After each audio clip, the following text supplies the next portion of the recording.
Et moi, j'explique la résistance à l'insuline de cette manière.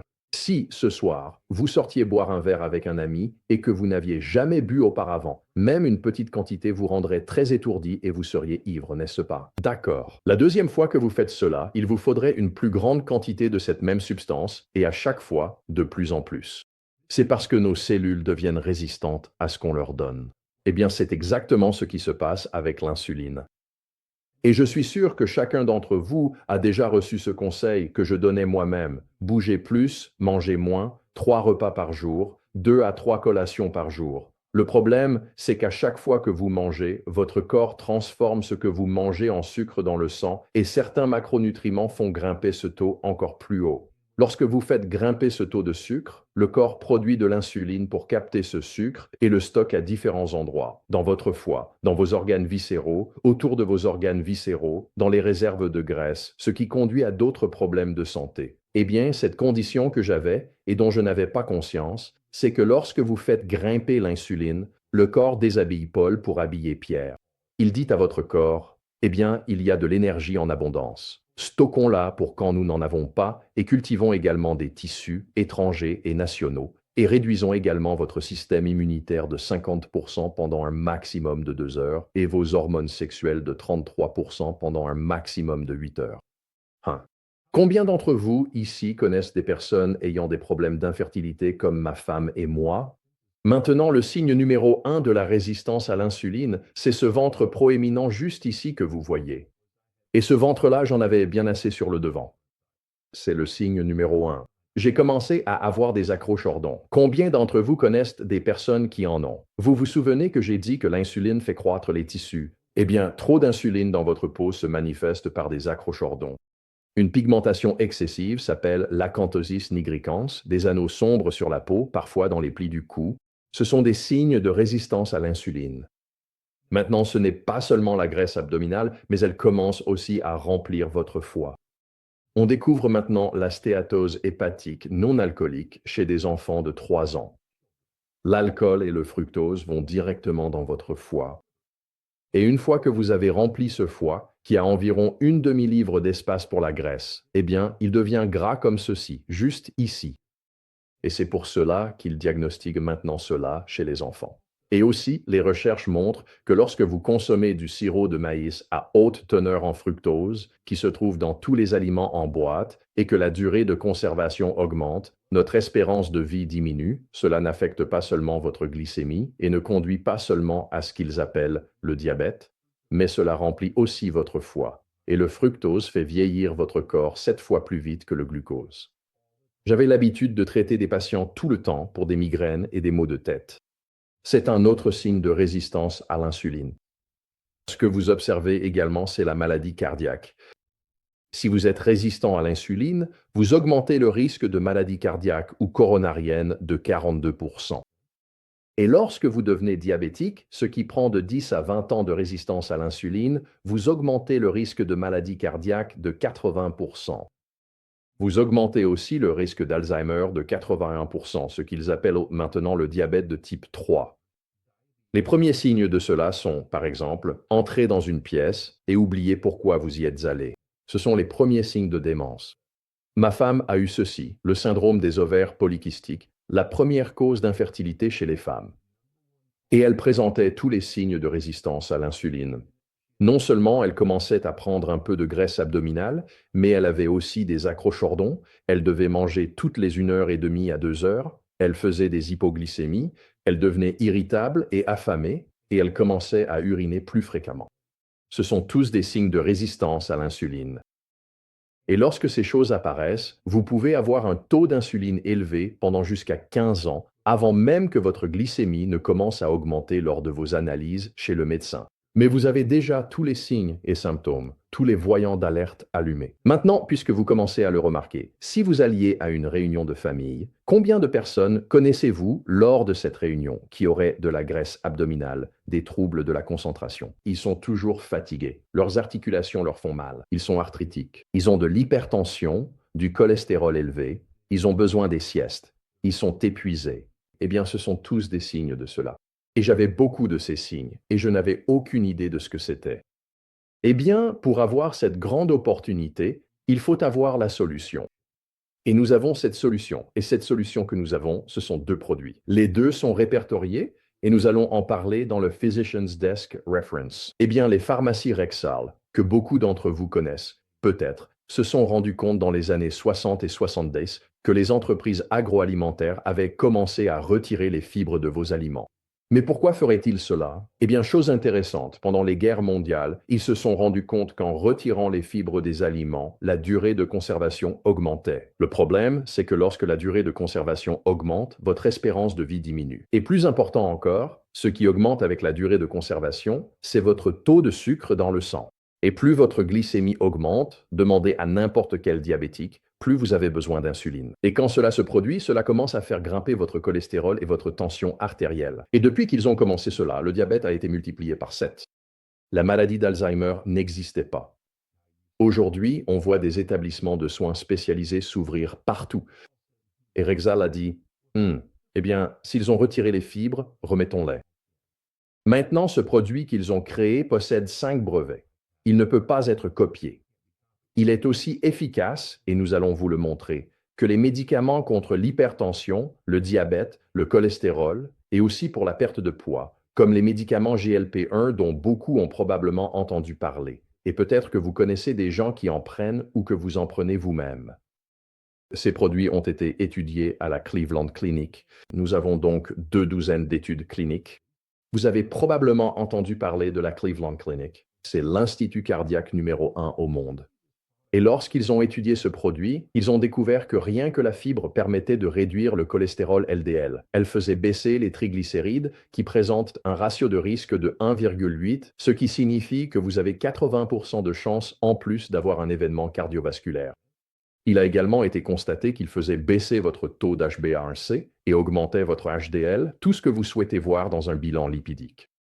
À l'Université de Sydney, qui a créé l'indice glycémique en Australie, ils ont aussi étudié ce produit uniquement sur la glycémie et lorsqu'ils le prenaient avec un repas, ils réduisaient les pics de glycémie de 40%, ce qui diminuait également l'insuline. C'est comme dépenser 100 $ à l'épicerie, sortir et trouver 40 $ que vous remettez dans votre poche. Donc vous utilisez moins d'insuline. Cela continue d'être étudié à BYU, cela a été étudié à l'UNLV, à Stanford, pour n'en nommer que quelques-uns. Le point, sans vouloir enfoncer le clou, c'est que nous savons que cela fonctionne. Nous savons que cela fonctionne tellement bien que nous l'offrons même avec une garantie de 90 jours à toute personne qui l'utilise. C'est aussi sûr et naturel. Il est certifié NSF, ce qui signifie qu'il est testé pour les herbicides, pesticides, moisissures, mildiou, bactéries, agents cancérigènes, c'est-à-dire des substances qui provoquent le cancer, et il est également neutre en termes de coût, ce que je vais expliquer dans un instant. Nous sommes présents dans plus de 50 pays, en fait 63, et j'ai des personnes partout dans le monde qui partagent cela. Maintenant, avec ceci, voici le protocole. C'est la chose la plus simple que j'ai trouvée. Et, en pratique, j'avais un très grand cabinet, j'ai eu beaucoup de chance et j'ai appris que nous avons besoin de choses simples et sans friction. Et donc, ma femme n'était pas capable de jeûner. Quand elle m'a vu rétrécir sous ses yeux et tout changer, elle s'est dit, je dois faire ça. Je bouge plus, je mange mieux, je mange moins, et pourtant je prends du poids. Je ne sais pas quoi faire, mais je ne peux pas jeûner. Je lui ai dit, peux-tu simplement siroter ce thé à l'acide chlorogénique? Et ce thé est la première étape, et il est breveté. Et l'acide chlorogénique agit comme un nouvel agent sensibilisateur à l'insuline, donc il maintient votre glycémie basse et votre insuline basse, et l'insuline, c'est ce qui dit à votre corps quoi faire avec la graisse. Quand l'insuline est élevée, elle dit à votre corps de stocker de la graisse et de faire croître les tissus, mais quand l'insuline est basse, la graisse doit partir. Et donc, ma femme a commencé à siroter ce thé. Le thé non seulement stimule et maintient votre insuline à un niveau bas, mais il augmente naturellement la production de GLP-1 de votre propre corps de 60%.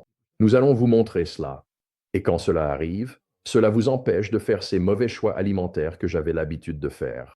Vous savez, quand vous essayez de jeûner et que vous tentez de résister, puis que vous vous jetez sur les biscuits ou la pizza ou toutes ces choses riches en glucides qui font exploser votre glycémie et entraînent le stockage des graisses, j'arrive à contrôler ça. Le tout premier jour où ma femme a fait cela, elle n'a pas mangé avant 13 heures et nous étions stupéfaits. Maintenant, la deuxième partie de cela possède 4 brevets et il s'agit de la matrice de fibres brevetée. Et voici à quoi ressemble ce protocole. Quand vous vous réveillez le matin, vous sautez le petit déjeuner. Maintenant, c'est un slogan marketing sophistiqué qui a été créé au début des années 70 par Kellogg's pour vous vendre des céréales. Le breakfast était un sandwich qu'ils ont inventé, n'est-ce pas? Pour vous vendre des céréales. Ce qui est drôle, c'est que si vous mangez à 7 heures et que c'est votre premier repas, vous rompez votre jeûne. Si vous mangez à 19 heures et que c'est votre premier repas, vous rompez aussi votre jeûne. Et ce avec quoi vous rompez votre jeûne a de l'importance. Maintenant, la première chose que nous faisons au réveil, c'est que nous mangeons nos poignées d'amour en sirotant ce thé à l'acide chlorogénique et nous sautons le petit déjeuner pour brûler notre graisse corporelle comme carburant, ce qui crée des cétones. Votre énergie est incroyable. Vous n'avez pas ces baisses de régime ni ces montagnes russes causées par le sucre. Et une fois arrivé au déjeuner, si vous avez faim, vous pouvez manger. Et lorsque vous mangez, vous rompez le jeûne, vous faites grimper l'insuline, et ce que vous ferez, c'est préparer votre deuxième thé de la journée, brûler encore plus de graisse et maintenir votre glycémie et votre insuline à un niveau bas. Et si vous arrivez au dîner, votre plus gros repas, vous utiliserez cette matrice de fibres, contenant fibres solubles et insolubles.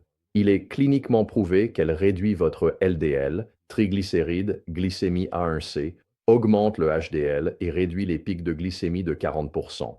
Cela permet de maintenir glycémie et insuline basse toute la journée, vous permettant de brûler les graisses comme énergie.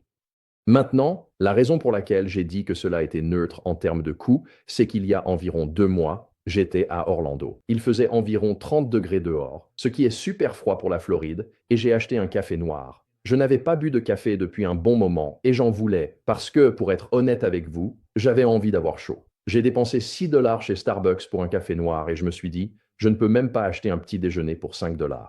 Et pourquoi est-ce que je vous raconte ça? Eh bien, ce produit vous coûte environ 5 dollars par jour. Où peut-on acheter un petit déjeuner pour 5 dollars par jour? Et au lieu de dépenser ces 5 dollars pour le petit déjeuner, vous allez en fait remettre ces 5 dollars dans votre poche et vous allez payer le protocole qui coûte 159 dollars par mois. C'est ainsi que cela devient neutre en termes de coût. Donc maintenant que vous commencez à voir tout cela, je vais vérifier certaines de ces recherches. En tant que médecin, cela m'enthousiasme énormément. Vous voyez, le Physician's Desk Reference est la source à partir de laquelle les médecins prescrivent des médicaments et nos produits sont en fait répertoriés sur pdr.net. Et donc, quand on est médecin, on ressent vraiment un sentiment de confiance et de sécurité à ce sujet, car ces produits n'ont en réalité aucun effet secondaire. Mais regardez cette étude ici, réalisée par la Cleveland Clinic. Combien d'entre vous ont déjà entendu parler de la Cleveland Clinic? Et si vous avez entendu parler de la Cleveland Clinic, tapez Cleveland Clinic dans le chat, d'accord? C'est l'institut cardiaque numéro 1 au monde et, dans leur étude, ils ont découvert que non seulement cela permettait de réduire et de modifier le profil lipidique et l'HbA1c, glycémie, mais ils ont aussi affirmé que si un produit comme celui-ci était pris régulièrement, cela pourrait réduire le risque cardiovasculaire, la première cause de maladie dans le monde, le risque cardiovasculaire à l'échelle de la population, et potentiellement diminuer le besoin de médicaments hypolipémiants. Intéressant, n'est-ce pas? Mais il n'y a pas que des études sur cet aspect-là. Voici le créateur de l'index glycémique, l'Université de Sydney en Australie. Ils en savent plus sur le sucre que quiconque. Et voici l'étude qui montre que lorsque vous augmentez ou utilisez les fibres, cela réduit la glycémie de 40% lorsqu'elles sont consommées avec le repas. Et il est également cliniquement prouvé que cela augmente votre GLP-1 de quoi? 60 à 70%. Donc si vous connaissez des personnes qui utilisent ces GLP-1, que Dieu les bénisse, c'est frustrant, je comprends. Je voyais tout le temps des gens qui n'arrivaient pas à perdre du poids. Ils étaient frustrés, ils faisaient exactement ce qu'on leur disait. J'étais l'une de ces personnes. Je pesais ma nourriture au gramme près, les macronutriments, chaque jour, 5 à 6 fois par jour, vous savez, pour maintenir le métabolisme élevé, et je ne réalisais pas qu'à chaque fois que je faisais ça, je faisais grimper ma glycémie. Et là, les gens se tournent vers les GLP-1 qu'ils utilisent, comme Ozempic et Wegovy, qui sont maintenant associés à la pourriture des globes oculaires, à la paralysie gastrique. Les recherches montrent maintenant que cela double le risque de suicide, triple le risque de dépression, provoque des carcinomes médulaires de la thyroïde, des pancréatites, pour n'en citer que quelques-uns. Et débarrassez-vous de vos balances parce qu'ils parlent de perte de poids.